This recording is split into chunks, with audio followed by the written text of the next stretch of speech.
Hello बच्चों, कैसे आप सब? उम्मीद कर रहे होंगे जहाँ होंगे स्वस्थ होंगे, मस्त होंगे। चलिए, हम पिछले वीडियो तक आपको बता चुके थे ग्रेगर जॉन मेंडल की टोटल जीवनी के विषय में, आनुवंशिकता के नियम तक। ठीक है ना। आज बात करेंगे कि मेंडल ने मटर का पौधा चुना क्यों। ठीक ना। पढ़ना होगा आपको कि मेंडल ने मटर का ही पौधा क्यों चुना। आम का ही नहीं लिया, इमली ले सकते थे, पालक ले सकते थे, गाजर ले सकते थे, मूली ले सकते थे, कुछ भी तो लिया जा सकता था। तो क्या रीजंस था कि मेंडल ने मटर का पौधा चुना था? तो हेडिंग बनाएंगे, मेंडल द्वारा मटर का पौधा, मेंडल द्वारा मटर का पौधा, मटर का पौधा चुनने का कारण, चुनने का कारण हेडिंग देंगे, मेंडल द्वारा मटर का पौधा चुनने का कारण। ठीक है ना। अंग्रेजी में क्या कहेंगे? चुनने का, रीजंस फॉर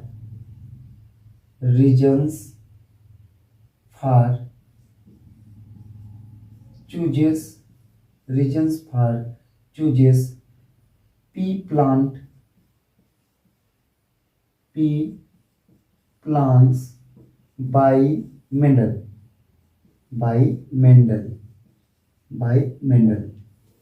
ठीक है ना। Reasons for chooses P plant by Mendel. Mendel द्वारा मटर का पौधा चुनने का क्या कारण था? ठीक है ना। तो चलिए, एक लाइन इसमें क्या लिखेंगे आप कि मेंडल द्वारा मटर का पौधा चुनने का कारण निम्नलिखित था। फर्स्ट पॉइंट इसमें क्या लिखेंगे? फर्स्ट पॉइंट ध्यान दीजिएगा, मटर का पौधा एक वर्षीय होता है। मटर का पौधा एक वर्षीय होता है, एक वर्षीय होता है। ठीक है। अर्थात इसका जीवन काल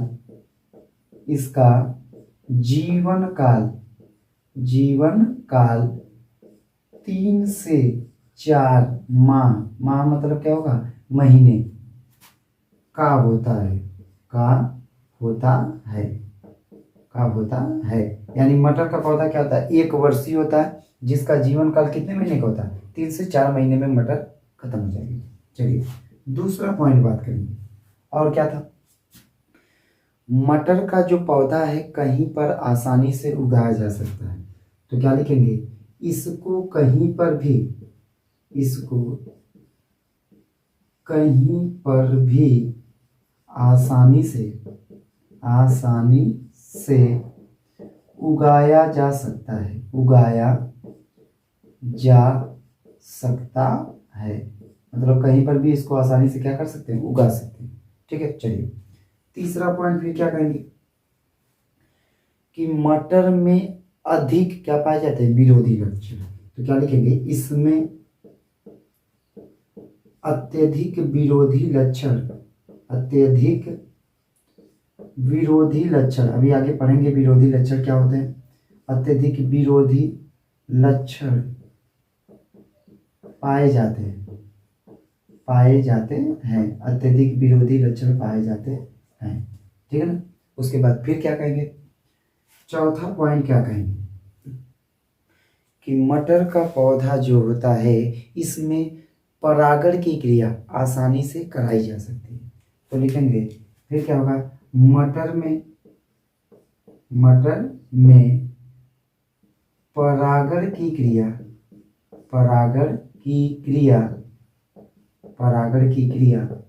आसानी से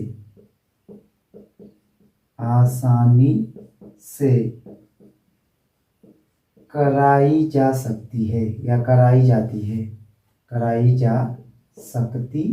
है। आसानी से कराई जा सकती है। ठीक है ना। क्या होगा?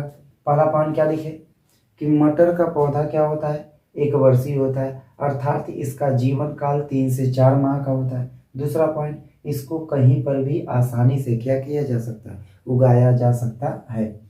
फिर क्या होता है? इसमें अत्यधिक क्या पाए जाते हैं? विरोधी लक्षण पाए जाते हैं। उसके बाद क्या है? इसमें परागण की क्रिया क्या की जाती है, आसानी से कराई जा सकती है। यही सब रीजन था कि मेंडल ने क्या किया था, मटर का पौधा चुना था। ठीक है ना, एक आध दो पॉइंट और हैं, तो ये अच्छे से आप क्या करेंगे, लिख लीजिएगा। ठीक है ना, क्या रीजन था कि मेंडल ने मटर का पौधा क्या किया था, चूज किया था। सही है ना। चलिए अब आगे बढ़ेंगे कि मेंडल ने मटर का पौधा तो चूज किया था, यह तो सही बात है, लेकिन उस टाइम लैमार्क और डार्विन सिद्धांत चल रही थी ना, लैमार्क का जैव विकास का सिद्धांत और डार्विन का, तो इनको फेल कर दिया गया उस टाइम तो नहीं, तो कैसे ये सक्सेस हुए। तो अगली हेडिंग क्या बनेगी, मेंडल की सफलता के कारण। एक दो पॉइंट और होंगे। ठीक है ना, तो चलिए हेडिंग देंगे मेंडल की सफलता के कारण। हेडिंग बनाइएगा मेंडल की सफलता के कारण।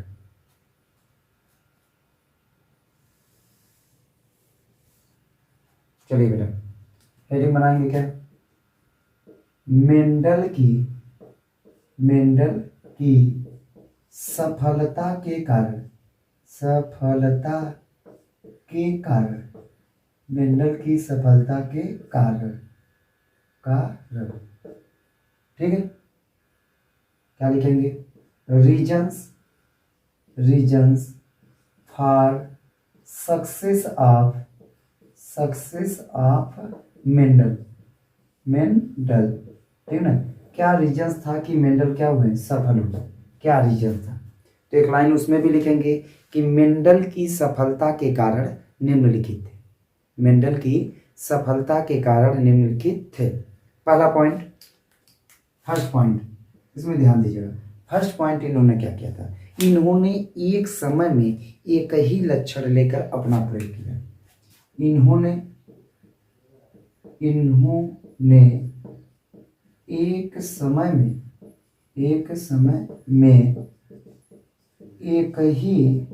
एक ही लक्षण लेकर अपना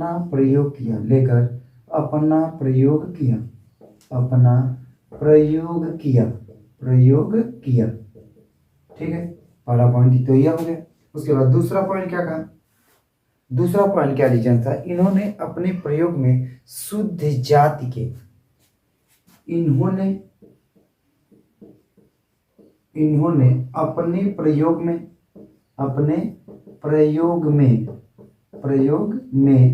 शुद्ध किस्म लिख दे रहे हैं या नस्ल, शुद्ध किस्म या फिर क्या लिख सकते हैं, नस्ल के पौधों का प्रयोग किया, पौधे का प्रयोग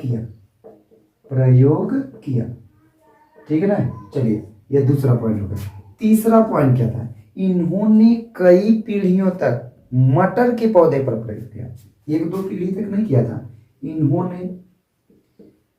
कई पीढ़ियों तक, मतलब जैसे आप पढ़ते हैं F1 पीढ़ी होती है, F2 होती है, F3 होती है ना, first generation, second generation, third generation, ऐसे होती कि नहीं होती। तो कई पीढ़ियों तक, इन्होंने कई पीढ़ियों तक मटर के पौधे पर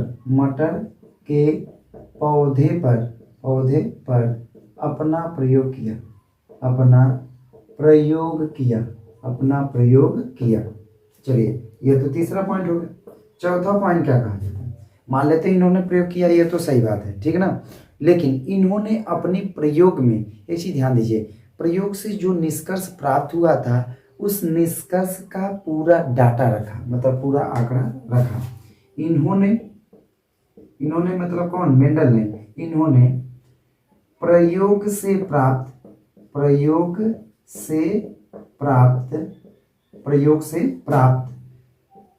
संपूर्ण निष्कर्षों का पूरा आंकड़ा रखा, वो भी लिखित फॉर्म में रखा था। ठीक है ना, तो पहला पॉइंट क्या था, इन्होंने एक समय में एक लक्षण लेकर प्रयोग किया, ये तो ठीक है। इन्होंने अपने प्रयोग में शुद्ध किस्म के पौधों का प्रयोग किया था, मतलब जो प्योर फार्म वाले थे उनका यूज किया। उसके बाद कई पीढ़ियों तक एक का परागण कराया जो मिला, फिर उसका कराया, ऐसे तो F1 F2 F3 पीढ़ी पीढ़ी तक करा देगा। उसके बाद इन्होंने प्रयोग से प्राप्त संपूर्ण निष्कर्षों का पूरा आंकड़ा लिखित फॉर्म में रखा था, ठीक है, क्योंकि मरने के बाद 3 देशों के वैज्ञानिकों ने अलग अलग डाटा पाया कहाँ से, कोई किताब थी, कोई पत्रिका थी, वही से पाया ना, ठीक है। चलिए, यह तो हो गया मेंडल की सफलता के कारण, यही कारण थे कि मेंडल क्या हुए, सफल हुए। अब मेंडल ने मटर का पौधा चुना था तो मटर में विरोधी लक्षण पाए जाते हैं, कितने जोड़ी, 7 जोड़ी। तो अगली हेडिंग बनेगी आपकी मटर में पाए जाने वाले 7 जोड़ी विरोधी लक्षण, ठीक है। चलिए, अगली हेडिंग क्या बनेगी, मटर में पाए जाने वाले 7 जोड़ी विरोधी लक्षण। तो हेडिंग बनाएंगे मटर में पाए जाने वाले, मटर में पाए जाने वाले, पाए जाने वाले 7 जोड़ी विरोधी लक्षण है। मटर में पाए जाने वाले 7 जोड़ी विरोधी लक्षण, यानी 7 pair characters found in P plants, ठीक ना। अब इसके लिए आप क्या करेंगे, एक चार्ट ड्रा करेंगे, ठीक, आसानी से क्या करेंगे, एक चार्ट बनाना होगा आपको, क्या क्या चीजें आपको ध्यान देनी होगी, ठीक है ना। एक में लक्षण लिखना होगा, एक में क्या लिखना होगा, लक्षण, देखिए ऐसे होगा। तो मैं चलिए बात करेंगे, फर्स्ट में क्या होगा, लक्षण, 7 जोड़ी होगा तो लक्षण। दूसरे में क्या होगा, प्रभावी, और तीसरे में क्या होगा, अप्रभावी, ठीक है ना। अब देखिए, लक्षण को कहा जाता है कैरेक्टर, प्रभावी को क्या कहा जाता है, डोमिनेंट, और उसके बाद अप्रभावी को कहा जाता है रिसेसिव, ठीक है ना, अप्रभावी होगा। अब सुनिएगा, अब इसमें 2 चीजों को आप ध्यान देंगे, क्या क्या चीजें होंगी, पहला तो लक्षण, फिर प्रभावी और अप्रभावी। लक्षण में पहला क्या लिया था, तने की लंबाई या पौधे की लंबाई लिया था, तने ब्रैकेट में क्या लिख सकते हैं, पौधे की लंबाई लिया था, क्या लिया था, लंबाई, ध्यान दीजिएगा। एक ये लिया था, एक कौन सा पौधा लिया था, लंबा, और एक कौन सा लिया था, बौना। अब लंबे को दिखाते हैं टाल से तो कैपिटल टी, अब इसी का अपोजिट दिखाएंगे, बौना का ड्वार्फ होता है ना, लेकिन इसी का अपोजिट क्या दिखाएंगे, स्मॉल टी, सही है। एक लंबा लिया, एक कौन सा, बौना, यानी तने की लंबाई लिया, एक लंबा एक बौना, ठीक है ना। उसके बाद ध्यान दीजिएगा, बीज की आकृति या आकार की बात करेंगे। बीज की आकृति में एक इन्होंने लिया था गोल को दिखाते हैं राउंड से कैपिटल RR, और दूसरा क्या लिया था, झुर्रीदार, ठीक है ना। झुर्रीदार को दिखाएंगे किससे, स्मॉल RR से। इसी का इस्तेमाल दिखाएंगे, ये नहीं कि इसकी इंग्लिश लिखेंगे, जो डोमिनेंट में दिखाएंगे प्रभावी में, उसी का स्मॉल लेटर इधर लिखेंगे। उसके बाद तीसरा क्या लिया था, बीज का रंग, बीजपत्र का रंग होता है तो बीज का रंग लिया था। बीज के रंग में जो गोलाकार वाले मटर होते हैं वो देखेंगे पीला होते हैं, तो गोला वाले कैसे होते हैं, पीला को दिखाया जाता है कैपिटल YY, येलो होता है। और पीला का अपोजिट जो झुर्रीदार, मतलब पिचके हुए नहीं होते मटर, जिसको भिगोते हैं तब जाकर वो फूलता है, तो वो होता है हरा को यहाँ ग्रीन नहीं दिखाएंगे, किससे दिखाएंगे, स्मॉल YY। चलिए, यह तो हो गया 3 कैरेक्टर्स ना। 4th कैरेक्टर्स क्या होगी आपकी, फिर फली की बात कर लें, फली या फिर पुष्प पहले लिख लें, पुष्प का रंग की बात करेंगे। और 5वां पॉइंट होगा पुष्प की स्थिति। 2 पॉइंटों की यहाँ पर बात होगी पहले। तो पुष्प के रंग में ध्यान दीजिएगा, पहला क्या होता है, पुष्प का रंग एक प्रभावी वाले में कैसा लिया था, बैगनी, और उसके बाद बैगनी का अपोजिट इधर क्या था, सफेद था, कैसा था, सफेद। उसके बाद पुष्प की स्थिति में एक था यह कक्षस्थ, ये क्या था, कक्षस्थ, मतलब जो शाखाओं में फरती है ना। और ये क्या होता है, मूंग की तरह नहीं, देखे मूंग देखे ऊपर एकदम लास्ट छोर पर होती है, तो उसको क्या कहा जाता है, शीर्षस्थ, क्या कहा जाएगा, शीर्षस्थ, ठीक है, 5 हुआ। उसके बाद 6वां कैरेक्टर और 7वां कैरेक्टर ध्यान दीजिएगा। छठा और सातवें में ध्यान दीजिएगा। छठे नंबर पर बात कर लें कौन कौन सी फली का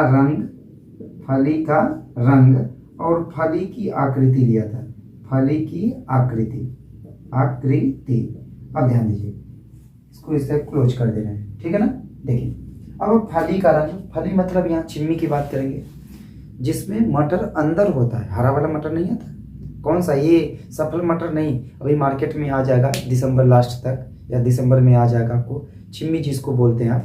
तो कैसा होता है फली की आकृति कैसी होती है, फूली हुई, रंग कैसा होता है, हरा। एक रंग क्या कहेंगे बेटा, फली का रंग हरा, और जो बहुत दिनों का हो जाएगा तो वो कैसा हो जाएगा, पीला ना, कहते हैं खराब हो गया। उसके बाद फली की आकृति कैसा लिया था, फली की आकृति में लिया था फूली हुई।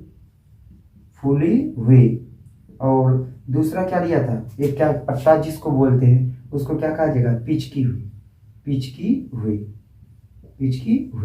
ठीक है ना। तो इस प्रकार इन्होंने 7 जोड़ी विरोधी लक्षणों को चूज किया था। कौन कौन सा, पहला क्या है, तने की लंबाई, एक लंबा लिया गया, दूसरा क्या, बौना। फिर क्या, बीज की आकृति गोल झुर्रीदार, बीज का रंग पीला हरा, पुष्प का रंग बैंगनी सफेद, पुष्प की स्थिति कक्षस्थ शीर्षस्थ, फली का रंग हरा पीला, फली की आकृति फूली हुई पिचकी हुई, ठीक है ना। चलिए उम्मीद कर रहे होंगे कि आपको अच्छे से समझ में आएगा और इसको अच्छे से क्या करेंगे, लिख लेंगे, ठीक है ना। इसके बाद फिर मिलेंगे एक नए वीडियो को लेकर जिसमें बताएंगे कि मेंडल ने किन किन शब्दावली का प्रयोग किया था। दोनों के लिए इंपॉर्टेंट होगा, जो हाई स्कूल में होंगे उनके लिए भी और जो क्लास 12 में होंगे उनके लिए भी, ठीक है। फिर मिलेंगे नए वीडियो को लेकर, तब तक के लिए धन्यवाद।